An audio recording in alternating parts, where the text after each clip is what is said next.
Welcome to Ask Gwen, everyone. Today I have Jen with me, so I'm going to let Miss Jen take it away and share her story with you guys. Hi, thank you so much, and thank you everyone for listening today. My name is Jen Garrett, and I am a leadership and business coach. I'm a podcast host of the Move the Ball podcast, and I spent 20 years working in Fortune 50 companies, executive roles. I have 7 degrees, 5 kids that range from 24 to 4, so quite the spread. And I'm really excited to be here and to have the conversation today with Win and with our listeners. Ay, ay, ay, ay, ay, woman of many hats. Jeez. Yes, yeah. There's never a dull moment. Let's just say that. There's never a dull moment. No, this is never a dull moment. So, Jen, what has been your favorite moment in all this?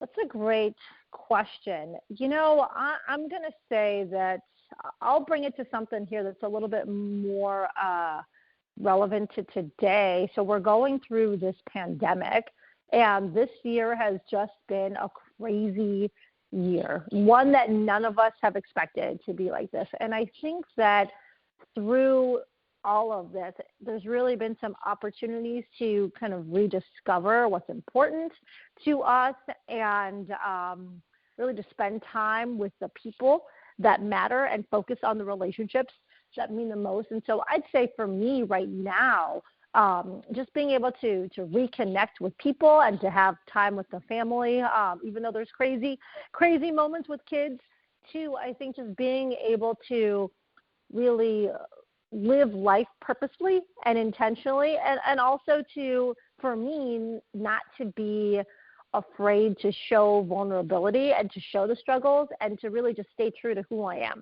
And I think over the last year, I've really discovered that even more so. Well, that is terrific that you are spending more time with family and making it work. Now, are your kids in school or are your kids in online school or how does that work? Yeah, right now they're all online. And so that's been an interesting space for parents to navigate, going through Zoom classes, having connectivity issues, getting the kids just adjusted to that environment versus the traditional schooling. But yeah, we are all remote right now. So all all remote. I feel so bad for those parents who are remote, and I feel so bad for those parents who are all in generalized school too. I mean, Yeah, it's but it's an interesting it's a environment. And yeah, it's an interesting time. So, what is your favorite book? that's a great question. I'm going to say my favorite book. I've It's one of my favorite. There's so many great books out there, but one book that I really enjoyed reading many years ago, it's probably been 15 years now, is a book called How Full Is Your Bucket? Have you heard of it? No, I haven't. So How Full of Your Bucket was a book. I learned of it because I was at work and my HR leader had suggested that I read a couple different books, and that was one of them. And I picked that one first out of the list of 5 or so that he gave me because it was the shortest book. I'm like, okay, this is one I can knock out pretty quickly. And I thought that maybe it was going to be a book about time management or something like that, like how full is your plate and trying to, take things off your plate. But it wasn't that at all. It was about how each of us have a bucket, and we can either choose to take from people's buckets or we can fill people's buckets. And you generally fill people's buckets by being positive and bringing that uplifting energy, or you could choose to take from people's buckets by being that negative person that kind of just drags down and sucks out the energy in the room. And so I just thought it was a great book because it was a good reminder to me that you always should be mindful of, are you filling people's bucket or are you taking from it, by the way that you carry yourself, that you interact with people, your words, what you post on social media. Even though he didn't use social media, wasn't big back in those days because this was like 2005 time frame, but it was just being mindful about, you can either help uplift people by filling their bucket or you can take away from it. So that's a book that's always kind of stuck with me. And so, if you had to move and take 5 things, and yes, your family could come, what would they be? Yeah, so those five things, I would say, that's a great question. Can I bring technology with me or no? Oh, yes.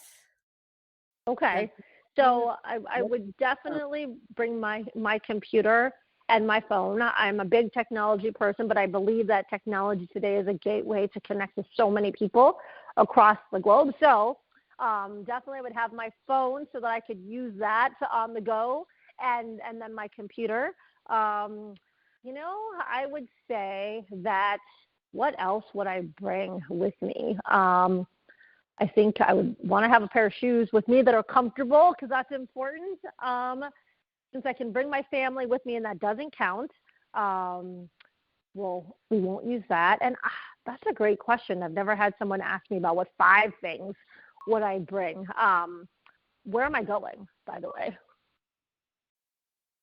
anywhere. Okay. I love to read, so I'd like to have a good book with me as well. And I guess I'll say my last thing would be, I'd want to have my earphones so that way I can continue to consume content, and just kind of, I like to, sometimes when I want to be in the zone, I like to just put my earphones in and listen to something uplifting, whether that is something on YouTube or a clip that someone has out there, a podcast. And sometimes I do like to just kind of jam out to music too while I'm working. It kind of gets my energy up. Yeah. And so, what is your morning routine? My morning routine is, when I wake up, I do three things. So for me, I talk about this concept of the power hour.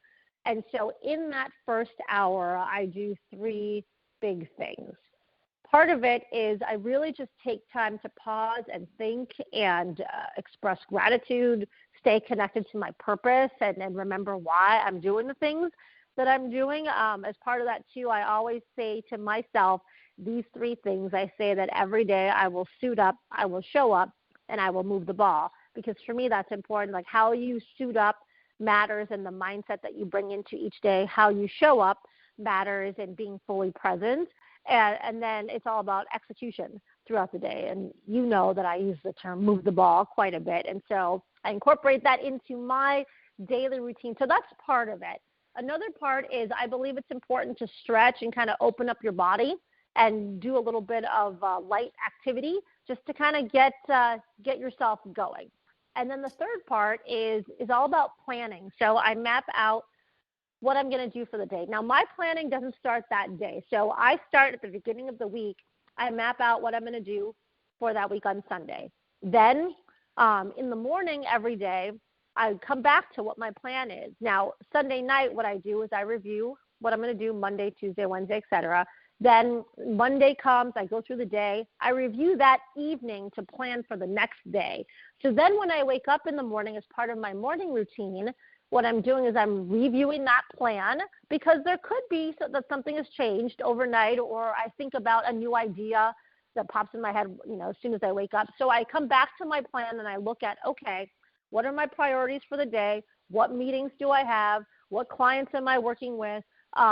And what does my day need to look like? Does that mean that my day is going to go 100% as planned? Absolutely not, right? Because that's life. But I at least get in my head what the plan is for the day, what the priorities are. And then if I need to adjust as the day goes on, then I adjust. But that's my morning routine. Yeah. Well, at least you have a plan and at least you're reviewing it. Now, Jen, as we wrap this interview up, if you had your BFF write a book about you, what would the title be? Oh, that's a great question. Um, it's funny, as you were saying that, I was thinking It's Always Sunny in Philadelphia, just because I like that. I never saw the show, but I liked the phrase. And the reason I would say that, something to that along those lines, maybe It's Always Sunny in Chicago because I live in Chicago. But the reason why I would say that is I truly believe that our days, our years, our life is what we make of it. And so you get to choose at the end of the day if you have a fulfilling life or not. And if you feel satisfied each and every night. And for me, I tend to be one person that always looks at things in a positive, like no matter what happens, even with this pandemic. I mean, there's a lot of tragedy that's gone around with it. 2020, outside of the pandemic, has just had a lot of crazy stuff happen, and it's not been a year that people are excited about, right? No. Everyone's posting about how they can't wait for 2020 to be over and let's just move on to 2021. And for me, I hear that and I'm like, yeah, I hear you, but this is still like, each day is precious. So Yes. find the goodness and make it, find the little opportunities. Even if the day didn't go how you wanted, you still get to make the day end on a good note if you find a way to do that. And part of that is by shifting your mindset to focus on the positives and on the opportunities. And I am not, the eternal optimist. I am a realist, but I also believe there's opportunity and there's things to learn from everything that happens. So as crazy as things can be, you can still be proud of each day. And so I try to make sure that I end things on a positive note and I maintain a positive perspective no matter what's going on. Even if it's raining and pouring, like, I still try to bring the sunshine. And I think that's important. And I texted a friend of mine last night because I was flying, and he texted me back. He's like, I'm so jealous of your life. And I'm like, what you see is you don't see all the behind the scenes craziness. I've got just as much craziness as everybody else, especially with 5 kids. And there are days that I struggle just like everyone else. But the face that I put on to the world is always a positive one, because that's how I want life to be. I want to bring the positive energy. I want to fill people's buckets. And I also want to make sure that at the end of the day, I'm ending the day on a note that I can be proud of. Well, how cool is that? Now, where can people find you? And I know you have questions for me. So, number one, where can people find you? Yeah, so I'm very active on LinkedIn. If you just search the hashtag move the ball, you can find me. I use the phrase move the ball because that's the name of my book, and that's also the name of the podcast. So it makes it easy to find. And then I also have a website. If you go to jenniferagarrett.com, then you can read more about me. You can connect with me, and my podcast is also available there, or you can go to movetheballpodcast.com and you can listen to all the episodes there. So, move the ball. That's what Jennifer's doing. Moving the ball, you guys. So, please, please, please go subscribe to Move the Ball. I'm going to subscribe to Move the Ball to hear Jennifer's podcast now because, Jennifer, you got me fascinated. You got another fan of this interview. And now, Jennifer, I know you have questions for me, so go ahead and ask them. Yeah, so my first question would be, how have you dealt with 2020 in this pandemic, and what shifts have you made this year to really continue to move forward in your life? Well, I lost my job and I deep dived head first. I moved the ball, so to speak, no pun intended, in journalism I'm now known as an international journalist, and I am slowly but surely finishing up my journalism degree. And I have moved the ball so quickly in journalism, and it's never bowling day. I have moved the ball so quickly in my own life that it's never a bowling day there either. So it's I have shifted my own business to journalism and to content creation and potentially mindset coaching or yes, but definitely content creation. Great. And so you asked me earlier what was one of my favorite books. I'm going to ask you that same question and why it's one of your favorites. My favorite book that I recently read is Becoming by Michelle Obama. And why why Becoming is what it is because um I like the way that Michelle Obama presents it. And for those of you who've truly lived under a rock and don't know who I'm talking about, Michelle Obama is President Obama's wife, Barack Obama's wife, before Mr. President Donald J. Trump got in the office. We had a lovely president from Chicago, mind you, um, who took over as commander in chief after President Bush. So his wife wrote a book. Michelle Obama wrote a book. And that's the book I'm speaking on behalf of. And one of the things she said in that book was, there's no way on God's green earth you're getting me back in the political field. There's no way on God's green earth. Gotcha. And so I guess one of the things that I talk about quite a bit is the importance of having a team of people, not just people that are supporting you and cheering you on, people that are mentoring you, guiding you, helping you as well.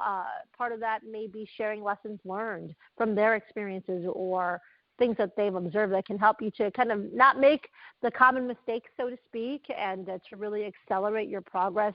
Is there somebody in your life that has really helped you in the world of journalism to help you to continue to do great things and move the ball? Yes, and they also inspired me to get into the world of journalism in the first place. And unfortunately, this person has passed away. Unfortunately, this person has passed away. One of my original mentors who I was able to meet and who I was able to meet at young ages, the young age of 8, I was able to meet this person. And I was actually, the two of my mentors passed away. One of them was Hunter S. Thompson of Gonzo Journalism. And for those of you who've now heard the term Gonzo Journalism, yes, I met Hunter several times. The other one was Ed Bradley, and even though we're talking about two opposite ends of the spectrum, one 60 minutes, the other kookier than all get out, gonzo journalism, um, I feel like both those men inspired me to be me and be truly authentic, especially when it comes to gonzo journalism, because those of you who've worked in the gonzo journalism style know it's kooky as all get out, and um, you've got to really be authentic in your journalism. But I got inspired by those two gentlemen at the young age of 8, and by I first got inspired by gonzo journalism at the young age of 7, and then Ed Bradley came in a couple years after that, and I only met Ed for 2 seconds. I knew Hunter better than I knew Ed, but those are my two mentors that really instilled the love of journalism in me. And then when I when September 11th hit, I really wanted to go into journalism, and then I was lucky enough to go to National Public Radio and see a story. But I was at the time I was so interested in the equipment. I believe that they did the story on Guantanamo Bay, and I was interested in the subject matter, but I was more interested in the equipment, aka the microphones and the recording equipment. And at the time, I was in eighth grade and looking at what I can do independently for work. And because at the time I was slowly but surely figuring out I had a neurological disability. And so that's how my love of journalism came to be, Jennifer. Oh, that's great. And so I'll ask you, I guess, what was the best piece of advice that you might have received from either of those two gentlemen or anybody else in your career that's really helped you to continue to propel forward? Just be authentically you and do not give a flying rat's ass whether people like your work or they don't. If they don't, they will unsubscribe. If they do, they will stick around for you and your content. Geez, I mean, I have had people stick around me for 10 years. They Most of my fan base was with me the day they weren't with me because I didn't start this when my mother died. I started it. I actually, as we record this today, guys, I win is 12 years.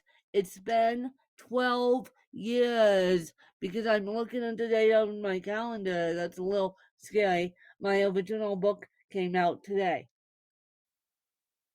Wow, that's awesome. So, Congratulations. yeah, it's been 12 years, and that's a little scary.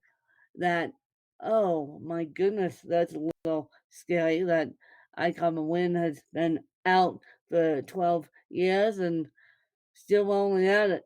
But my my thing is just be authentically you. I had people after my mom died, I wrote I Come a Win and didn't start the podcast until after the book was published. But I have had people be with me for the past 10 years, especially in the past couple years, because they were with me when I lost my dad. So I not only had my inner circle with me, but I had my fan base with me. And I said the morning I lost my dad, I said, well, here we go again. My father had just my father just passed away, and yeah, and so here we go again, and give me grace and space, and because a podcast is so intimate and int- I'm not talking about intimacy in a sexual way. I'm talking about intimacy that you can pull stories out of people on podcasts that you would never like to pull out of them in print, or you can have that intimate conversation with your fan base. And I am happy to say that my fan base has stuck around. It's even growing larger, it's even growing bigger since I started this podcast and since I lost both my parents. Gotcha, and I'm sorry for the loss of your parents. I've lost my dad at almost 4 years ago, so I've gone through that experience, and it's not a fun journey to lose a parent or to No, lose both no. parents. And I lost both my parents 10 years apart from each other. gotcha. And I love what you shared about remaining authentic, and the people that are meant to be on the journey with you are going to be with you when you be your authentic self. You don't have to try to please every single person out there, right? And I think, as I mentioned when you first asked me about, my what's been memorable for me, that lesson has been huge, because when I was in the corporate space, you always had to be on, and you always had to be strong, and it was all about go, go, go. You're in these Fortune 50 companies, and you couldn't show weakness or struggle was not something that people were willing to see or open to seeing, because if they saw the struggle, then that showed that you had a weakness, right? Or quote unquote perceived weakness. And we all have struggle, and I think for me, just being on my own journey over the last year since I left the corporate space November 5th of 2019 has really allowed me to say, you know what, this is me. Yeah, I struggle just like everybody else. These are the challenges. I am a single parent. And so for any single parents listening, I mean, it can be tough at times. And if my story doesn't resonate with someone, that's okay, because there are a lot of other people that are going to connect with that story. And I think just remaining true to your content, true to you, and not compromising that or hiding that is what we all need to be focused on, because the right people will be attracted to you.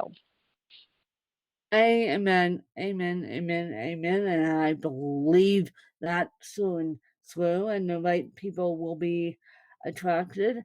And I have to say this, you guys. You guys will have to give me space and grace in the next couple weeks.